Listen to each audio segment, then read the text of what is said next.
It's Friday, May 9th, 2014, and you're listening to SYN Boldly, the podcast, the Sign Your Name Project. I'm your host, Trey Comstock. With me this week is the ever-lovely Stephen Doss. Hello. Thank you for calling me lovely. And Kathleen has the week off, so I've got to call somebody lovely. Thank you. On tonight's episode, we come back from a caffeine and little sleep-fueled hiatus to talk about the latest judicial council decisions out of the United Methodist Church, and a broader discussion of Slacktivism as it relates to the situation going on in Nigeria at the moment. Yes, I think it's Nigeria. Too many things to keep track of. Yes, Nigeria. Yes, okay. But we start tonight with those judicial council decisions, what has me distracted, in the news.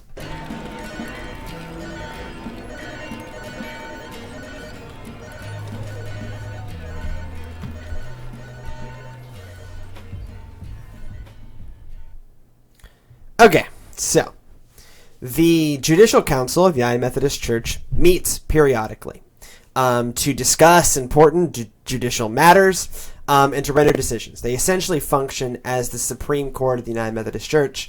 They can decide whether church decisions and church law are in line with other church laws and in line with the principles behind church laws and blah, blah, blah, blah.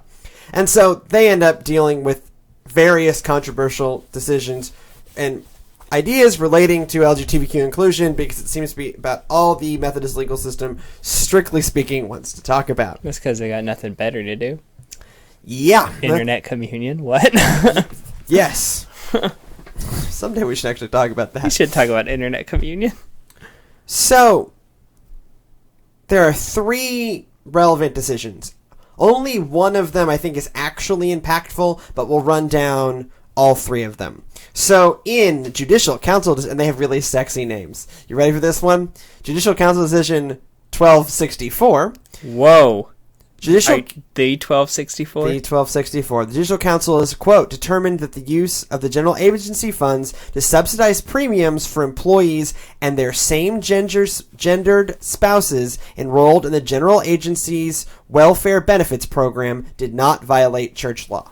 So if you're married or civil unioned. So this is essentially what happened in World Vision and then got reversed. Yeah. But now that it's Judicial Council, it's unlikely to get reversed here. Yeah. So if you work for a general agency, so that's like our General Board of Discipleship, General Board of Global Missions, Ministries. Yes. Trust me, this is a very important board in my life. I have a couple friends that work for them. They're married. They're getting married. They would enjoy this decision. Right. General Board of Church and Society. Committee on Relief falls under GBG. Okay. But so like if you work for UMCOR, United Methodist Committee on Relief, if you work for the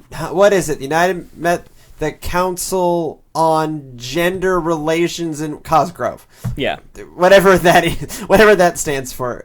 All of those, if you work for any of these general agencies and you're part of the benefits plan, now your same gendered spouse is covered as well, and that has been, the ability for that to happen has been confirmed by the Judicial Council. By the Judicial Council. There we go. Now, it sounds like that this was not a hugely controversial decision within them, because they kind of basically say that they get to operate, those bodies kind of get to operate on their own a little bit. That they have a degree of freedom in determining what's right for them. Right. The challenge was made under that there's this really weird line in the discipline that says that United Methodist funds cannot be used to support homosexual advocacy.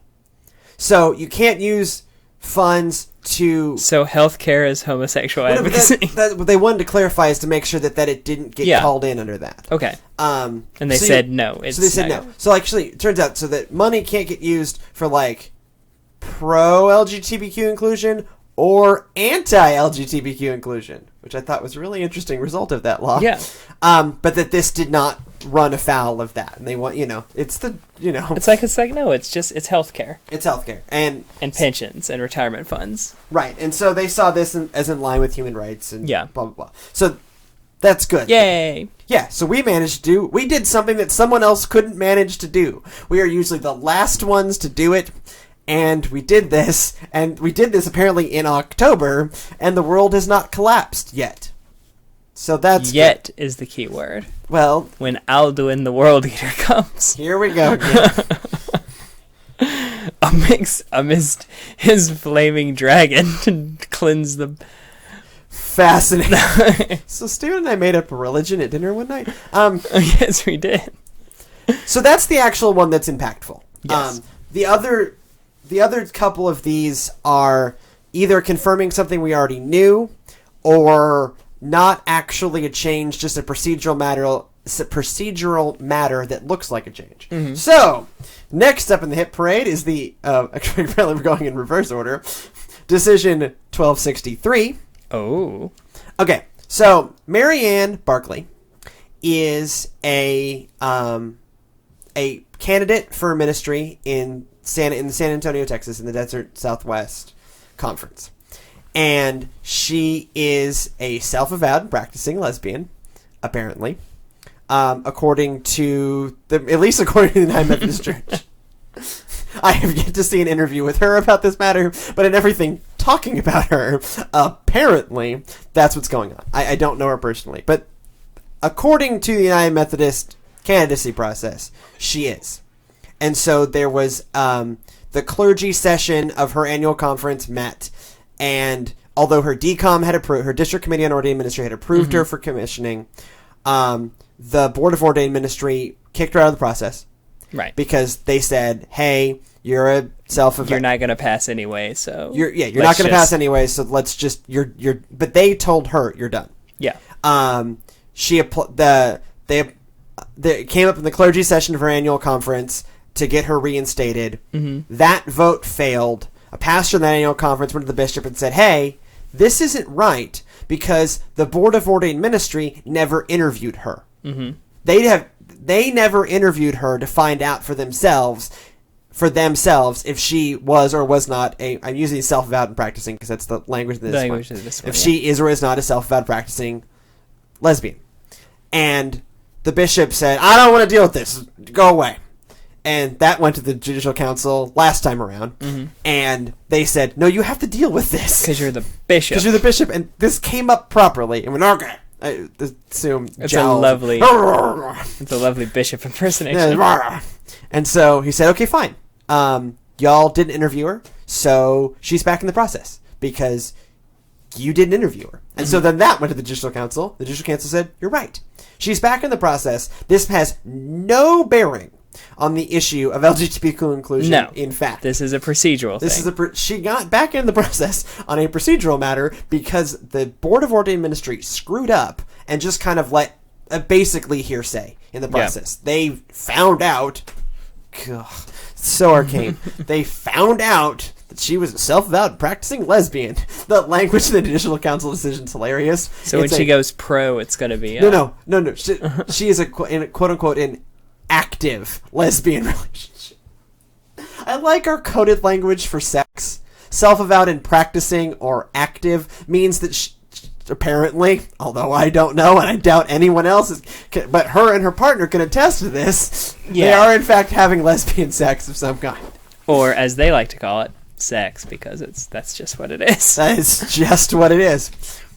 So although if this was Bill Clinton, it would not count. Because it depends on what your definition of is. And what self-avowed and practicing. Self-avowed and practicing and a lot of other things. And active. Active. I just think they go boating. Or that they like to canoe and hike. It's like those herpes commercials that are going to turn me into an outdoorsman. It's like that. That's why I never go outside, because, I don't want herpes. Well, I don't have herpes, and so I really am not that interested in the outdoors. Exactly. Apparently, if I really want to get interested in the outdoors, what I need is a good case of herpes. Or if you have erectile dysfunction, just pull a bathtub out there and just sit in. Apparently, erectile dysfunction is going to make me interested in group bathing. In separate bathtubs. But we digress. You know what's sexy? Separate bathtubs. But we digress. Why do I do this? Okay, so this actually has no bearing on LGBT inclusion at all. No, and what's going to happen is she's going to get to the process. They're going to interview her and they're going to say no because of this. Right. But at least due process is going to be followed. Yeah. It's one of those where the conclusion, lest it changes, lest we're surprised, it's foregone. Okay, and so now, continuing in the theme of reverse order, because it's just the article. And it's continuing the themes of decisions that don't really matter. Well, I mean, this doesn't totally matter, but it's just an important point because it actually has a huge bearing on the work we do as the Sign Your Name Project. So in Judicial Council Decision 1262, the Judicial Council basically said that... looking at from the Desert Southwest, Southwest region. So there were we've talked about this a little bit before. The Desert Southwest passed this resolution, attack about marriage equality, and it proposed 3 things. They resolved that they want the discipline to be changed. That they really don't like the way things are now. Judicial Council said, yeah, you can say that. You can say that you don't like the way things are now and you wish they would change. The second part of this statement said that they call on clergy to perform same-sex unions where legal. Judicial Council says, you can't do that. Yeah. Because that is advocating for a breaking of the discipline. The third thing says that they prayerfully, spiritually, and emotionally support those who are up for trial because of performing same-sex unions. Yeah. And the Judicial Council said, okay, you can say that, as long as you clearly define what spiritually, emotionally, and what that means. If that means you're going to pray for them and you're going to be there for them, okay. Yeah, that's pastoral care. That's pastoral care, but not that you actually support what they're doing. Yeah.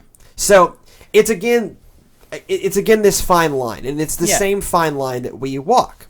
If you notice, we kind of, at least I personally, take these kind of decisions to heart. That this is what gives us a space to advocate for the change in the discipline and still be within the bounds of the discipline. So I'm a licensed local pastor in the United Methodist Church, which means I have kind of made a pledge to uphold the discipline.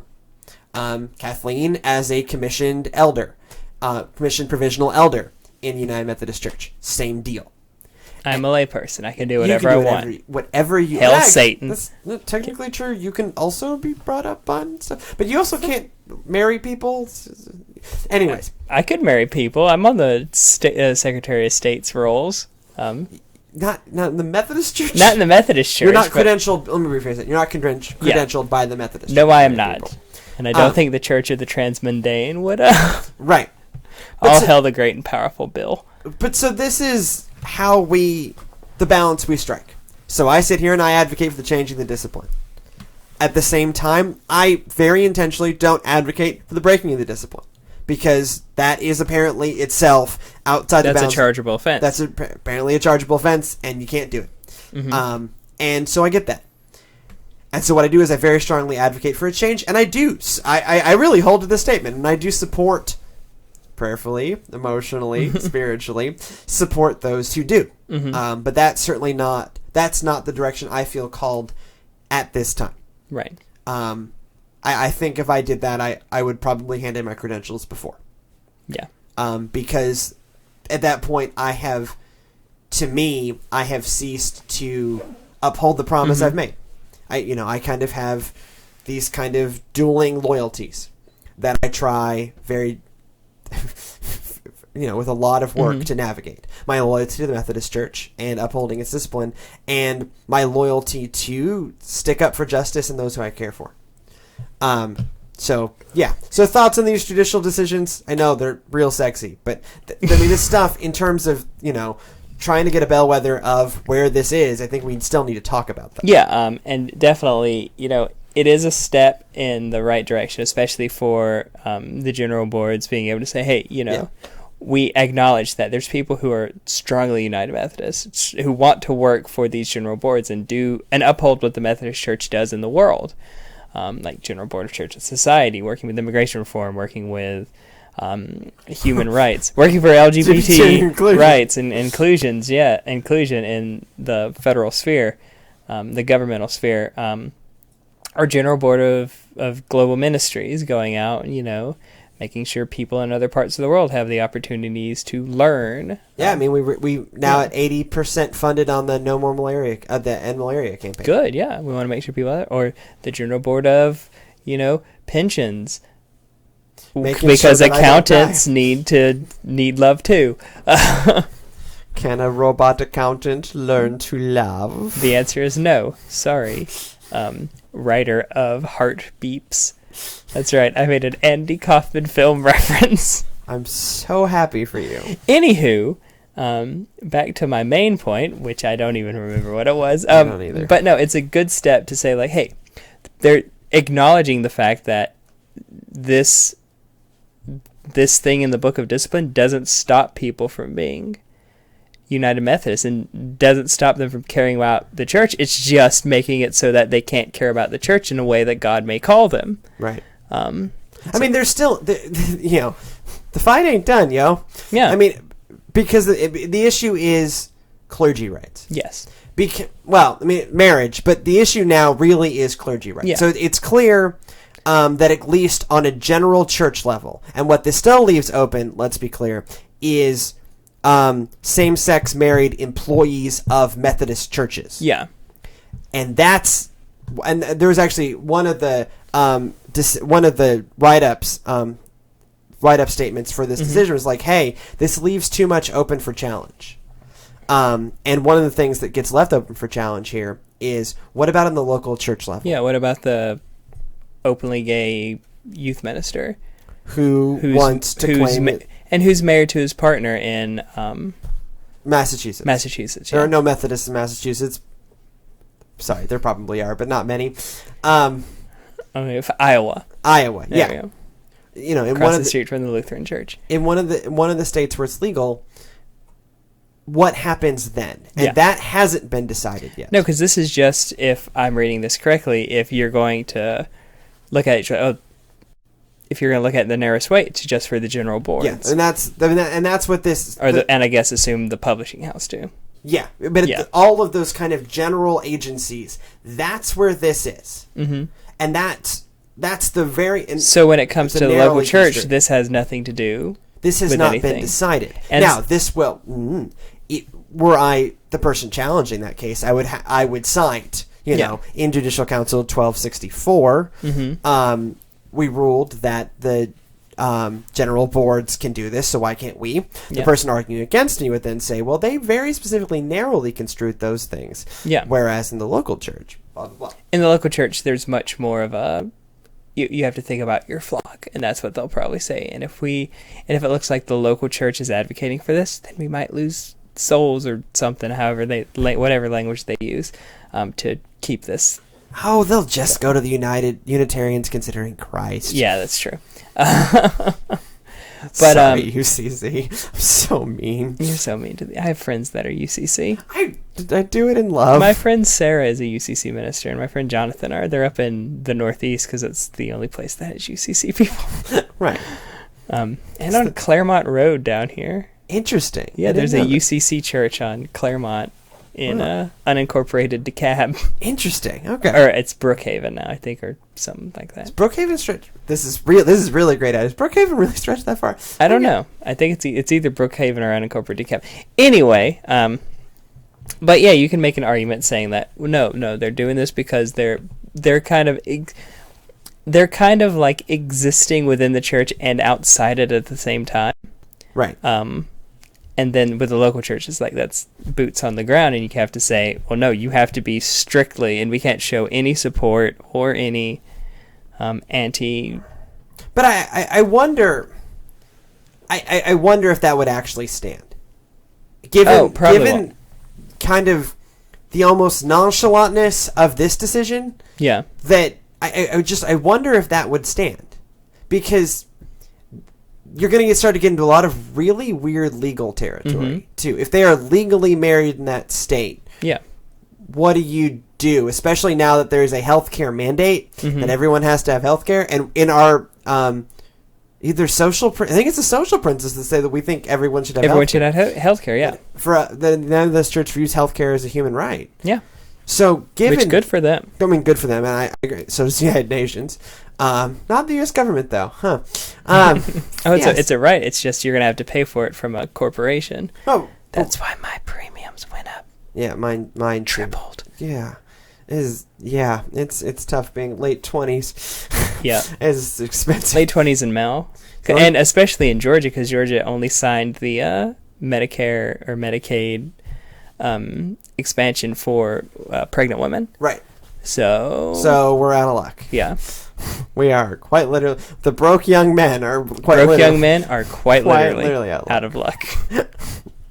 It's okay. I actually get, health insurance through Emory University. I don't get it because they didn't expand Medicare for us. I don't have to pay a fine. Fascinating. Yeah. It's one of those wonderful things. When I was looking at it, I was like, I really need health care. And I was like, I can't afford this. But I am getting it for the month that I have it before I get on Kathleen's plan at the Methodist Church. Getting married makes a big difference. Getting married makes a big difference.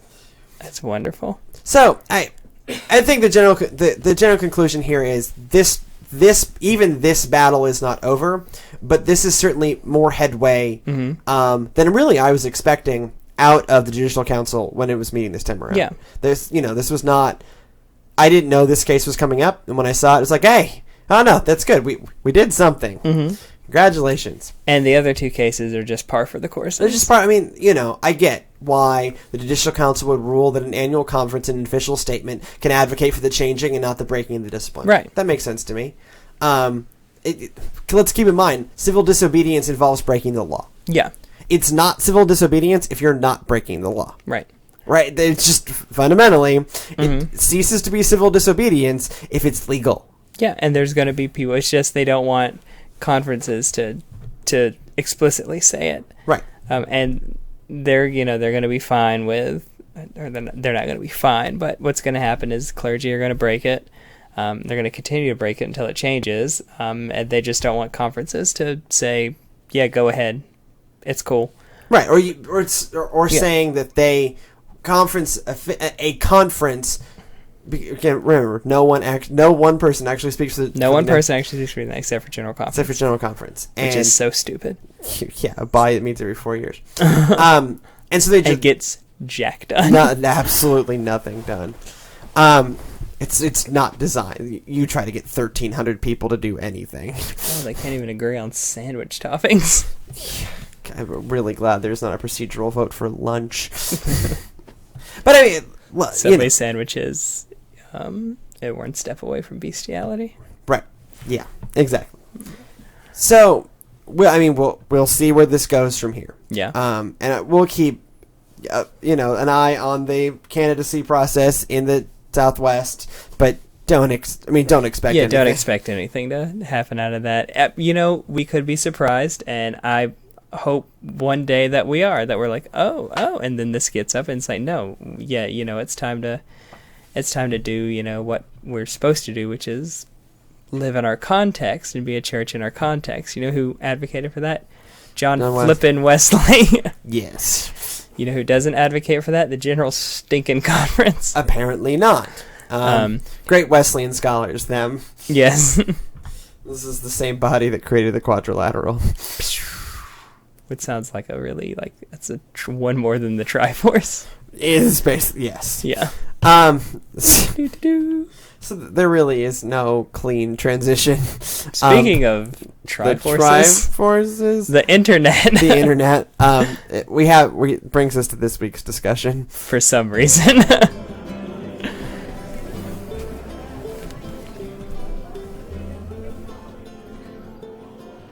This is what happens when two people are really tired and they're trying to do a podcast.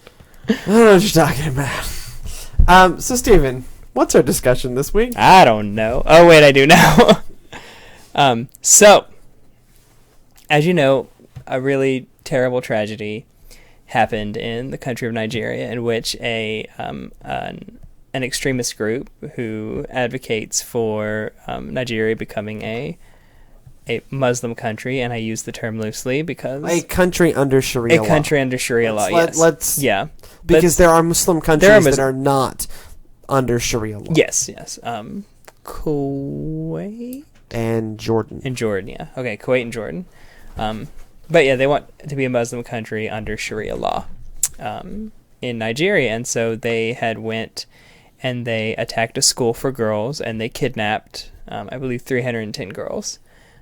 Horrible tragedy, and I want to get this out of the way first, not belittling that at all. Don't even think that. If you start thinking that, then you're just not paying attention. But what has happened is the internet has created a hashtag for this, Bring Back Our Girls. And the First Lady of the United States, Michelle Obama, posted a picture of herself holding a sign that has the hashtag, looking sad and forlorn, with that hashtag on it. And, of course, everyone's posting stuff. Like, some people are posting the names of the girls and saying, hashtag Bring Back Our Girls. And it just irks me. Mm-hmm. Because it's doing precisely nothing. Yep. And that's what's called slacktivism. And if you watch the Stevens Plains that we're going to be recording in a few minutes, yep. I'll talk more about what slacktivism is. But basically, what it is it's a way to get people to feel good about themselves. Without actually accomplishing Tom's anything. Shoes. Tom's shoes, yeah. I own 2 pair. Oh, I love Tom's shoes, and I think, what they're doing is great. It's just I'm not the one that's going over there and I definitely pick to use the term over there because that's the mentality, is I don't want to get my hands dirty over there. It also turns out it kills off local shoe providers. Yeah.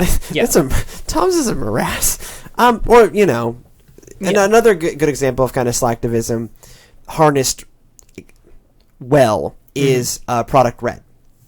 So a bunch of really hip and, expensive products like my iPad case. Mm-hmm. Or Converse, or Nike, or who owns Converse, or whatever, make Product Red versions. And that money goes into the Global Fund for HIV and malaria. And actually does a lot to fight those diseases because you end up with a whole bunch of money by people essentially doing nothing. Yeah. So Global Fund actually manages to do something by amassing this wealth without anyone actually having to do much. Yeah. And with that's at least there is some tangible benefit for this. But that's a place where money money can make a difference. Where amassing money can make a difference, right? And we can't all be Bill and Melinda Gates and Warren Buffett and give away billions. But we can do our part, and we can use capitalism to be a positive force sometimes. The problem with this is the fact that it's doing nothing. I mean, literally nothing. Because having zero impact. Because do you know who doesn't look at the tweets from anybody? Extremist groups.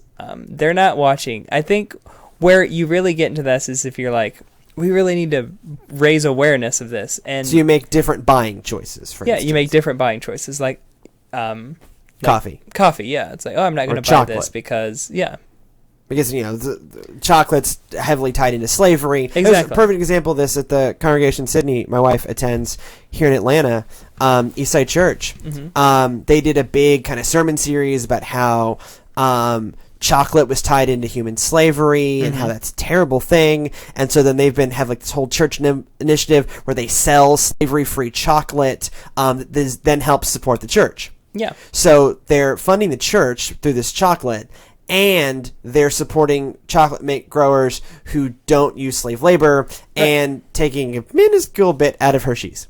So, okay, kind of slacktivist, sure. But that's an area where awareness raising can make a difference. Yeah. However, awareness raising is not going to do jack squat for the girls in Nigeria. Exactly. So my question to you, Mr. Trey, is what would... Because a lot of people want to do the least amount to feel the best about themselves. And that's just human nature. It's hard to exert yourself over anything. I think in this situation, there's quite literally nothing you or I can do. There is nothing. Okay? And I think we need to accept that there's literally nothing we can do. Right. Okay. This is on a. I mean, we can. There's not nothing. Write your congressperson. Yeah. And say, hey, we want the U.S. to be involved in this issue. Do we really want the U.S. to be involved? Do we really? Send in the Navy SEALs. I don't know. But certainly there is very little that you or I can do. And sometimes we need to accept the powerlessness. Yeah. And just understand that there are some issues in which we can be involved in, and there are some issues in which we cannot be involved in. And sure, tweet about it, but don't for a second think that you're in any way making a difference. Right. And this isn't, just pissing in the ocean. This is quite literally no difference. See, think about that. Yeah. Think about the, the vastness of the ocean. It works. It works. It works. Hey, on some areas in tragedies, so like rebuilding after Hurricane Katrina or rebuilding after the tsunamis or the Japanese earthquake, then like text the Red Cross, or because they're like money to rebuild matters. Or, that's a place where you can, or go, I know a bunch of us went after Katrina and I did a lot of deconstruction, but rebuild. Well, you had to. I was there at the stage they're still tearing stuff down. Later teams were able to do more building stuff up, but I basically obliterated bathrooms with hammers. It was wonderfully therapeutic. Right. So, I mean, there are often places where we can be involved in meaningful ways, but to me, the only thing we as Christians, pull this around to people of faith, we as Christians, we can pray. And don't take that as, just pray about it. Like, prayer actually matters. Yeah. Because this is about being with people in tragedy. Yes. And I think the only tangible good that can come out of this slacktivism is the feeling of the families. Yeah. It doesn't actually accomplish anything getting the girls back. Right. I don't think it does. What it might do, this is somewhat of a counter-argument, not quite, is it might help reassure the families that they are not alone in this time of tragedy. Right. And that's, coming around to it, that's about all we can do. Right. And unfortunately is that it's still, not going to replace. A lot of people go to the story of Job and they're like, well, at the end Job got everything replaced, but no, big theological stuff. We'll do literary criticism of that book at another time, but the thing is, there shouldn't be reassurance. There shouldn't be a lot of stuff that we think we need to do. It's like, it'll all get better or something. Who knows? It might not. You can't just... I mean, in the long run, human psychology, you'll hopefully be able to move on, but they may not come back. Yeah. And that's, one of the problems is that reassurance. And if you keep going, it doesn't occur, what happens next? Right. Human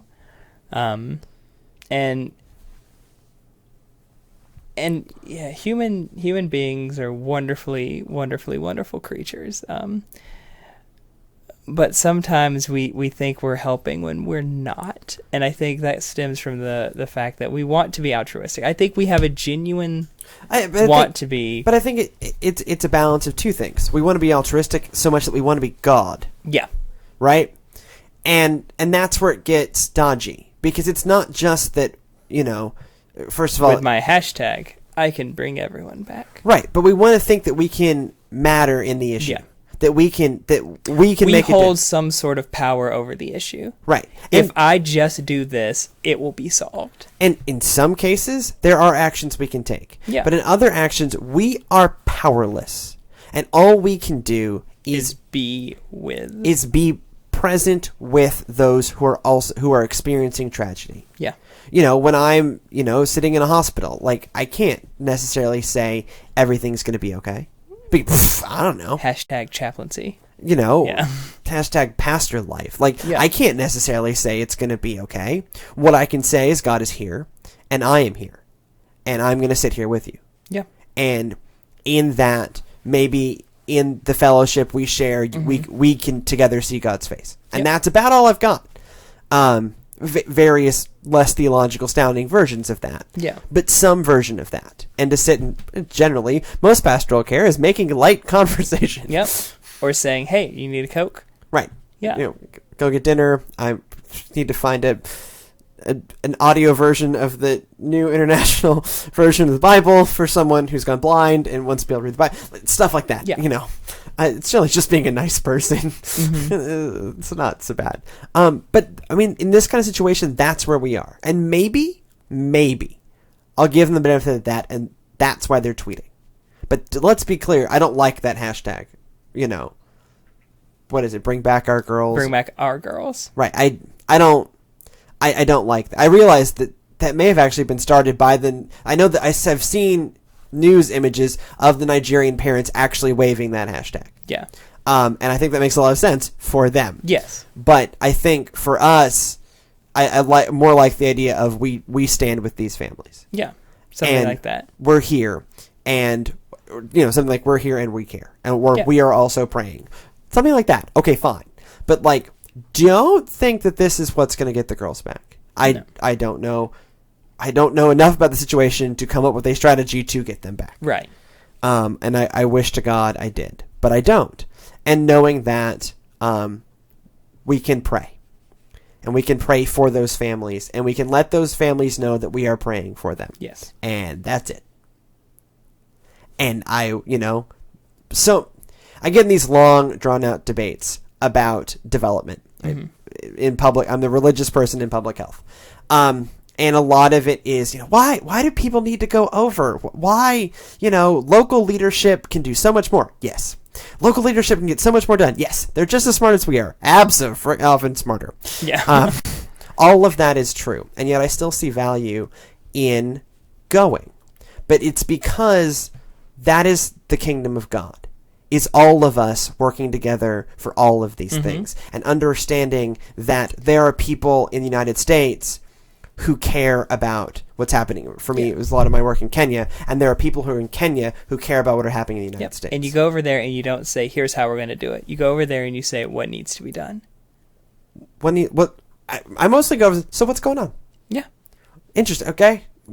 And you just sort of become part of that community and work together in community. And, that's the model that Tom's totally ignores. Or the model, it's not, hey, what do you need? It's, hey, here are some shoes. Here's some shoes. You know what we're really good at? Shoes. You know what always looks like a nail? When you have a hammer. It's that same, we know how to do this thing. We do this thing. There's a project I work on for Emory where we're in this community trying to do this kind of model where it's like, hey, what's going on? What should we work on? What should we work together on? And they keep saying, we need a hospital. And we keep even telling them, our funding does not let us build a hospital in this area. What else do you need? A hospital? Look, Then you know what you say? You say, we're going to build you a hospital. No, but and you call it a library. Right, but yeah. Okay, tell that to USAID. But it's those kind of problems that are very real in development. Yeah. But it needs to be about locally driven, and it needs to be about listening to people and engaging where it's appropriate to engage. Yeah. And this isn't that. Maybe it is, but this isn't that. And Slacktivism just it's like eco-washing. Right? Yeah. You call it green and so it's okay. Exactly. I have this, like the Toyota Prius. Like the Toyota Prius. As a Prius owner. He's the Prius owner. I'm a Subaru owner. No, my wife is a Prius owner. Right. Okay. I drive a Yaris, thank you. Yes. It still gets good gas mileage. So does my Subaru, but this is not the point. But the Prius is a perfect. The Prius in total is as environmentally damaging as a Land Rover. In fact, a Land Rover is actually slightly cleaner. Slightly cleaner if you take its total lifetime, because the amount of terribly damaging things that happen in the environment in the creation of a Prius. Once a Prius is made, yes, it is. If you take it from the moment it rolls out the production line, it's better than a Land Rover. But if you look at the whole system in total, it's worse and harder to recycle than a Land Rover. So it's been greenwashed. It's slack. If you have a Prius for moral reasons, it's slacktivism. Now that we all do it, right? I own 2 pairs of Toms. Yep. Okay, and I have a product red iPad case. I've also devoted my life to doing crazy stuff in crazy places, and so I have not stopped at slacktivism. Right. That's the big thing is if you stop at slacktivism, then you haven't done anything. Right. Like, Well, and I'm all for, if you want to buy a Prius, that's fine. My wife has a Prius. She loves it. It gets great gas mileage. And it is sucking less oil, but oil is not the only part of the environment. No, it's not. There's also, the smog. There's also travel because parts are made in Peru and Japan, and they're all assembled in, Wisconsin or assembled something. in Wisconsin, and the battery, and a lot of it's the batteries, nickel metal hydrite batteries, that are mined from Africa, and it's not conflict free. No, not conflict free. So there's a lot that goes into that system. But I have the same rant about local and organic food. That's not solving. It's not going to solve the problem.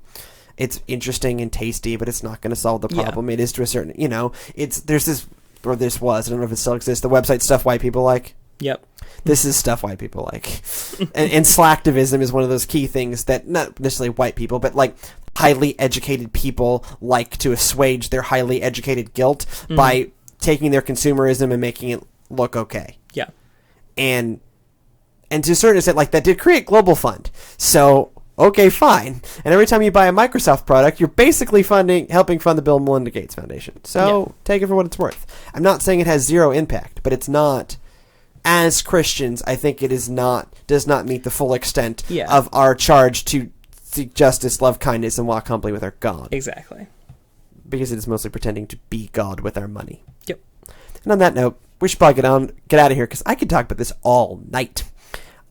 We do have, as many of you know, Kathleen and Stephen will be moving at the end of June. To United Methodist Church to a United Methodist Church in the Virginia Annual Conference. Yeah. We can't announce where until they announce it. Because rules. But they're moving to United Methodist Church in Virginia, and we need to send them with gear to continue doing the show. So we need to raise about at least $300 additional $300 million. About $300 additional dollars to help cover the cost of upgrading their setup and to help pay some site maintenance stuff. So if you go to bit.ly/fund SYN boldly, that's bit.ly/fund SYN boldly, and pledge whatever you can. If every one of our Facebook followers pledges $5, we're done. Pledge $5, we're done. You get a special gift if you give more than $35. Yes. Help us out. If you get value out of this show, think about giving us some value back. This is totally volunteer. There's no advertisers. We do this totally out of, my crazy home studio and the fact that I hoard used gear my whole life. And we're really thankful to those who've already financially supported the show. That's how we're able to do it at all. The cameras that you watch us on, we're paid for by that money. The microphone that Steven's using is paid for by that money. And so we really appreciate those who have supported, and we're back on a fundraising kick. And it really is, it doesn't take a lot of money. $5-10, for as low as our expenses are, really make a big difference. Yeah. So, times are tight, but give what you can. If you get value out of the show, think about giving value back. It's bit.ly/fund SYN boldly. If you have any feedback for the show, it's synboldly@nfear.org, facebook.com/the Sign Your Name Project, or @synboldly on Twitter. And go in peace to love and serve the Lord and end fear by signing your name. Good night. # give us money. # we're broke. # very nonprofit. Yeah. # we're not just nonprofit, we're non-revenue. Exactly. # I really don't want to have to put an advertisement for Liberty University online on here. # no business plan. # did this for a lark.